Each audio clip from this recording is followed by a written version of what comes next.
So, God damn, that's hot. So,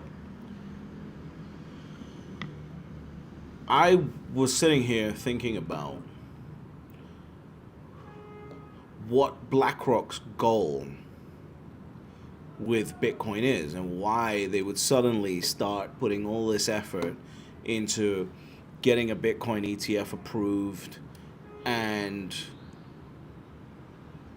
putting in all this effort for marketing. Larry Fink's out there talking about Bitcoin on CNBC, et cetera, et cetera. And the wheels are starting to turn, and all these things are starting to happen. Like, why would what is the end goal for BlackRock when it comes to Bitcoin? And I wanted to just cover, the direction that I think BlackRock will take in this market and give you my prediction on how I think BlackRock and the institutions are going to dominate this industry. So this is really for people who are sitting here worried about whether they should get into Bitcoin, worried about whether while you're sitting here thinking about whether you should get into Bitcoin, BlackRock is out here accumulating all the Bitcoin and planning to accumulate and control the whole industry. We're not the same. We're not the same. You are not the same as BlackRock. BlackRock is very strategic. BlackRock is not going to come out here willy-nilly and just decide, okay, I'm going to go place a market order at at 10 a.m. It doesn't work like that. They're going to be very, very strategic, and they're very, very professional at acquiring assets. When the ESG thing happened, there was one firm that owned a bunch of forest land that could sell carbon credits, right? BlackRock. Surprise, surprise. So, and the other thing is that the ESG overall, when you look at the returns that ESG has generated, while it might be portrayed as a really good thing for the environment and everything else, it has not generated really too positive returns. I mean, it's below inflation levels or below real inflation levels of returns. And so their investors are looking at them going, what the hell doesn't make sense? Like my return has been so low. So what's the solution? BlackRock has a couple different things that they can do. Number one solution, which is what I think is happening right now, is you figure out how to take the best performing asset known to mankind and you make that ESG friendly, quote unquote ESG friendly. And when you do that, you can now put that asset into the bucket of ESG, and then over the next decade, your ESG bucket now looks like it's giving you, 20% a year returns, whereas before it's giving you 5% a year returns. So now the idea of ESG pays off, Bitcoin pays off, everyone's happy, the clients are happy, BlackRock's happy, BlackRock looks good, etc., etc., etc. So that's what I think is going to happen. I think it's going to happen in a very strategic way. So firstly, I think BlackRock is probably already has acquired or is acquiring Bitcoin as we speak. They understand that this is a that there is finality of supply here, and they fundamentally understand that. They understand how important that is. If they didn't understand how important that was, they would not have bought forests. They would not have bought forest lands to sell carbon credits. If you can get carbon credits and you can get trees, it was just an unlimited amount of trees everywhere. There's no value in the trees. There's no value in property if you can build an unlimited amount of property in an unrestricted way. There's no value in anything if you can just have an unlimited amount of it. The only very value of life is the fact that it's scarce. So BlackRock truly understands the scarcity argument. I believe they truly fundamentally understand it. And here's the thing. It would be unwise. I know there's a bunch of people that out there, the $1,000 net worthers and the doom and gloom boomer gang, that believe BlackRock doesn't understand. You think that you, on Twitter, reading news once it's posted, retweeting other anonymous people's tweets, you think you know more about the hardest asset known to mankind than BlackRock. You are extremely arrogant. extremely arrogant. I don't care what Larry Fink's been saying on television. If I own a firm that big, I'm assigning 100 people, and their entire life process and their entire life purpose is to figure out Bitcoin. What is there to understand about Bitcoin? What are we missing? What are we not understanding? And I've done this years ago before I really take some action here. And this was evidenced, right? Because they had that report that came out, the internal Blackrock report that was leaked a year or so ago, a year and a half ago, whatever it was, right? Like, they understand what Bitcoin is, and you sitting there going, BlackRock doesn't understand what Bitcoin is. You are a fool.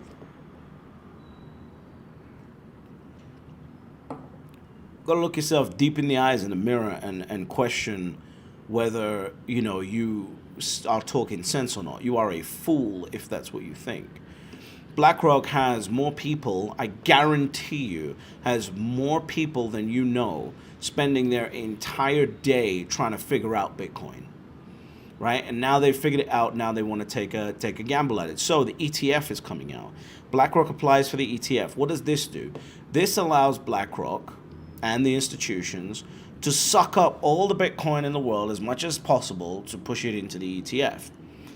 And there is major advantages of that, right? Because number one, if you can control the price appreciation of an asset, that's more than enough for most people, right? Because whether you want to admit it or not, most of the people that talk about, America's so bad, the UK's so bad, Australia's so bad, Canada's so bad, are not doing anything about it. They're not going out there. They're not leaving the country. They're not doing anything because they've got a house, they've got family, they've got parents, they've got kids, they've got a wife, they've got a husband. They've got commitments in the country. So the most they can do is tweet about it and talk about it. They're not actually physically getting up and leaving.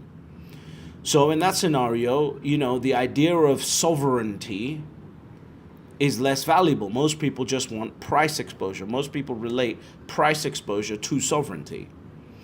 Well, I'm not saying whether that's right or wrong. I'm just telling you how it is, which is why an ETF wrapper is so important for Bitcoin, because it allows people to get that price exposure, and through the price exposure, it allows them to increase their wealth and then gives them more sovereignty. It might be a version of sovereignty and might not be true sovereignty, but it gives them a version of sovereignty, because if someone is worth $10 million instead of $100,000, they feel more sovereign. So they're now going to suck in all this Bitcoin into this ETF. And I believe the purpose of really doing that is to control as much Bitcoin as possible.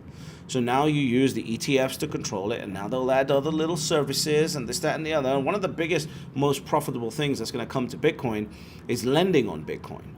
Because the amount of money that's generated, the amount of credit expansion that happens that's generated in the world because of lending on existing assets is huge, right?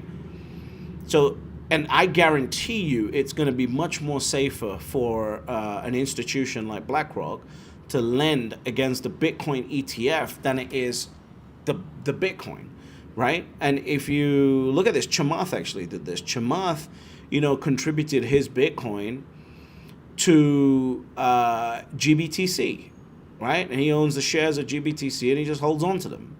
That's what he did, right? Because this makes sense for someone who is the new buyer of Bitcoin. This makes much more sense to them because the new buyer of Bitcoin is much more sophisticated, much more sharper, and has access to resources and contacts that can allow them to generate liquidity on an asset that the market accepts at a much lower cost basis. For example, right? If the cost on borrowing against Bitcoin through Unchained Capital is 12% a year, through a market facility, it might only be 8% a year, right? Through an ETF wrapper, it might only be 8% a year, right? And that might not make any difference to someone who owns one Bitcoin, but someone who's playing with $400 million, that makes a big difference. You've got to start thinking in an expanded way. The game is changing. These people are different. They are not the same people as you and I. They're not going to be sitting on Twitter and YouTube talking about Bitcoin. They're going to be buying Bitcoin. They're going to be waiting for it to go up. They're going to be liquidating it through these services. And by the way, I'm going to do a video on how I plan to spend spend my wealth without selling any of my Bitcoin. So make sure you subscribe to the channel for that. But they're going to be doing and having access to these different facilities. And these are extremely, extremely important because people need access to liquidity. And the banking system's going to love it, right? The banking system's going to love it because if they borrow against Bitcoin and Bitcoin has this parabolic rise and everyone starts borrowing against it, what happens to the deposit? Right? And this is what my new friend, Peter Dunworth, has been talking about. Right? You want to create liquidity on top of Bitcoin because that liquidity can be used to continuously circulate within the banking system. So the ETF, to me, is the best way to do that for the banking system, for BlackRock. So what do? They apply for an ETF once they figure out how to get it approved. And they apply for that, and they're very, very confident that they're going to get that, considering they've only ever had one denial of an ETF application in their entire history.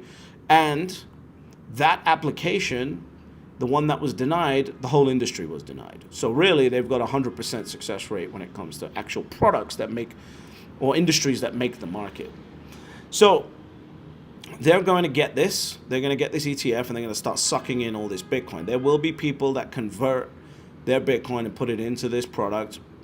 Whether you want to judge them or not, I don't give a shit, right? Whether you are, if you are $1,000 net worther and you're going, oh no, but it's about your freedom, someone who's worth $400 million understands the game much better than you do. So, and 400 million, I'm talking small money, right? There's going to be people with $1 billion of Bitcoin. They completely understand the game and all the financing options that are available much better than you do as a $1,000 holder of Bitcoin, right? You could tweet about it. They're actually doing something about it, right? And again, this might sound rude and it might come across as offensive to some people watching this, but this is the truth. You have to be aware of this because that's the buyer. If you don't become aware of what these latest financial tools are going to be for you to actually take the Bitcoin that you have, the value you've accrued, generate liquidity on it so you can do other things without having to sell it, you are going to sell your Bitcoin to these people. They will happily give you $1 million per Bitcoin once they understand it, once they get it, once it's out there. They will happily give you $1 million. Why? Because they truly understand the finality of the scarcity of the asset.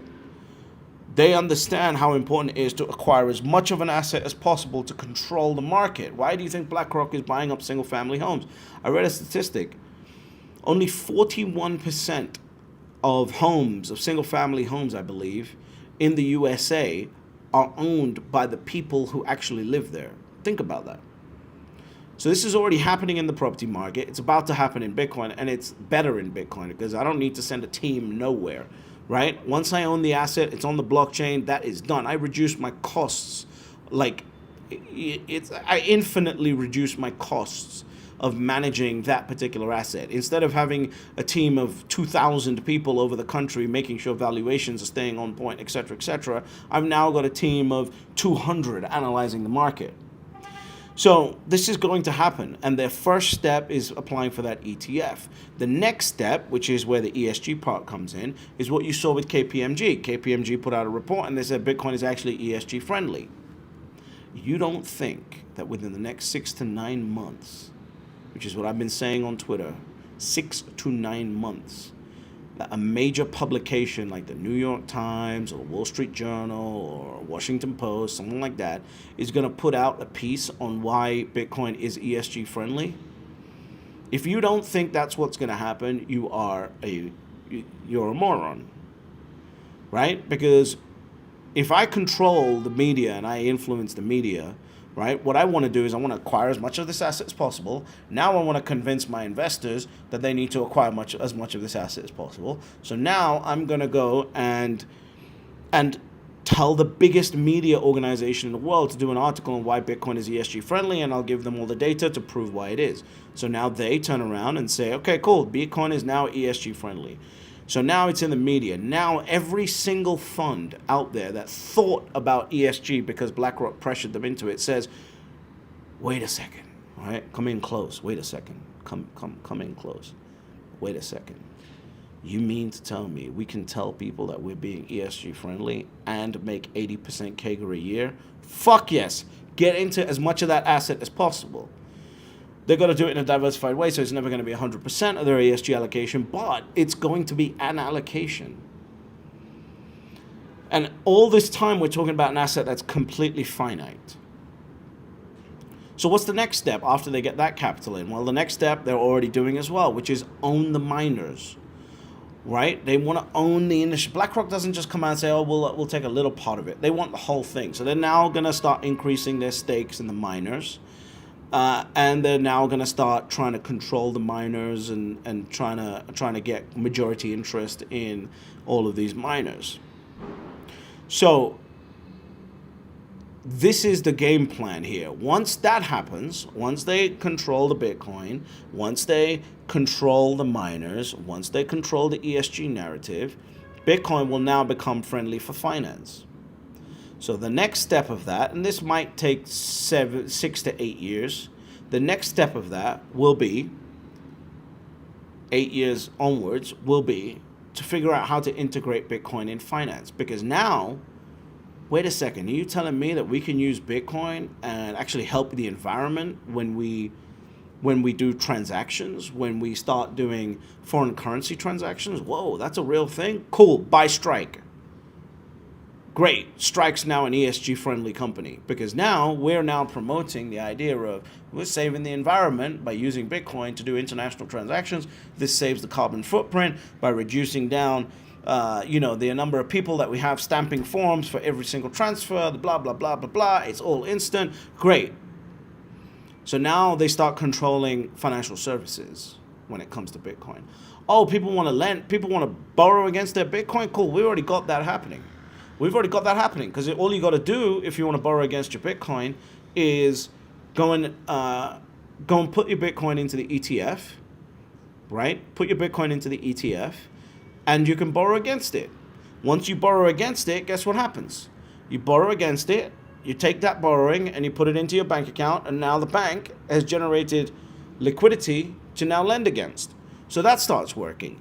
This whole thing, and as the price of that asset, right, goes up, you borrow more against it, and you put more money into the deposit into the bank. Now the bank can lend against that. So this whole thing is designed for BlackRock to own the future of the expansion of the US dollar empire. Now, there's going to be some of you, the $1,000 net worthers that go, oh my God, this is so bad. You can't control it, because Bitcoin is money for everyone. You cannot control what they're going to do. The byproduct of this is that you'll have a multiple millions of dollars of price action on Bitcoin, right? You'll have that multiple millions of dollars of price discovery because of the scarcity of the asset. But Bitcoin is going to help the expansion of the US dollar. This is how it's going to work, because this is how it always works when assets go up in value. Assets go up in value. People borrow against those assets. That borrowing gets dumped into the banking system. The banking system expands. So that's why you have this rotating circle jerk until the whole thing falls apart. But in the medium term, and I'm talking medium term, when I say medium term, I mean 25 to 30 years. I'm not talking about, 5 years. I'm talking 25 to 30 years, right? This is going to cause that expansion, and it's a different way to create expansion in the world. So the ETF is extremely important. That's why they got into it, because they understand that normal, the normal average wealthy person wants to own something through an ETF. You don't have any accounting headaches. You don't have any headaches as far as, chain analysis goes. You don't have any headaches as far as accounting goes. You don't have any of those headaches. Just buy the ETF, done. Everyone knows how to deal with an ETF. So this is what I think is the plan. They want to control the whole industry, right? And everything hems on asset control, controlling the main players in the industry, which is why they have all these large shareholdings in all of the biggest miners, and ultimately financial services. Because the more financial services get adopted onto Bitcoin, the value of the price discovery of Bitcoin goes up. So they will encourage you to borrow against your Bitcoin. Right? It makes sense. They'll they'll create the incentive for you to borrow through the financial system. But this is the agenda for BlackRock. And while all of this is going on, ultimately, the most beautiful thing about Bitcoin is they can't actually control the underlying Bitcoin. They can control the however many Bitcoin get put into that ETF, but you will benefit from the price discovery of this asset, even if you are a hodler holding Bitcoin in as a bearer instrument, which is what it's designed to be. You will benefit from the price discovery of it as people use it to control the financial industry. So there's a lot going on here, and there's a lot of depth to the game plan that BlackRock has, and I think hopefully this gives you an idea of the steps that I've laid out. So you're gonna get the ETF first, ESG friendly next.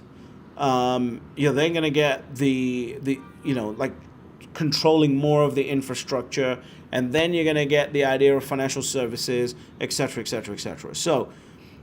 And bear in mind, paying millions of dollars for a Bitcoin is nothing to these people. Is nothing to these people. You have to hold on to your Bitcoin as hard as you possibly can. That's why I encourage everyone, please go find fiat generation opportunities. Please go do that. Please go do that. Go find fiat generating opportunities and protect your Bitcoin at all costs. Stop spending your Bitcoin for pieces of fucking art. This is the most important asset humanity has ever discovered, and you want to spend it right now while BlackRock is getting into this whole thing? This is crazy. It's insane what people are doing. Hold on to your Bitcoin as hard as you can. That should be the mantra for you. And remember, there's only 3 rules to Bitcoin. But before I get to those 3 rules, I want to say, if you are finding these videos interesting and you are finding the understanding of Bitcoin from a unique perspective, a traditional finance perspective interesting, please subscribe. I would really appreciate it. And more importantly, the faster you subscribe, the faster YouTube shows this to other people that also need to understand this. So it just helps each other. That's all I'm asking for. I'm asking for you to just click subscribe on YouTube, and I appreciate it in advance. And ultimately, there's only 3 rules to Bitcoin, which is step number 1, you buy Bitcoin. Step number 2, you shut the fuck up. And step number 3, you get fabulously wealthy.